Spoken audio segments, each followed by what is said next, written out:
Everyone, চলে এসেছি একটা নতুন মিনি ব্লগ নিয়ে। আশা করি তোমরা সবাই খুব ভালো আছো। আমাদের এখানে তো বিভৎস ঠান্ডা পড়েছে, কি বলবো তোমাদের। তো কালকে হঠাৎ করে বন্ধুরা মিলে ঠিক করলাম যে একটুখানি ঘুরতে বেরোবো।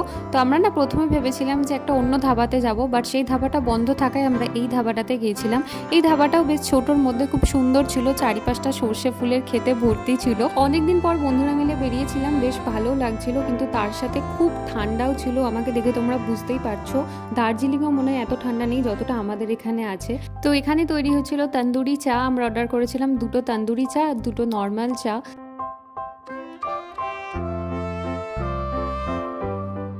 এরপর আমাদের চা চলে আসে। এই রোড সাইড ধাবায় বসে ঠান্ডার মধ্যে আমরা চাটা এনজয় করছিলাম, আর তার সাথে আমরা করছিলাম ভূতের গল্প। তো এরপর আমরা অর্ডার করেছিলাম হচ্ছে মিনি চিকেন পকোড়া, যেটা খেতেও বেশ ভালো ছিল। তো কালকে সন্ধ্যেটা খুব ভালোভাবে কাটিয়েছি। আশা করি এই ভিডিওটা তোমাদেরও ভালো লেগেছে। তো ভালো লাগলে প্লিজ সাবস্ক্রাইব করো।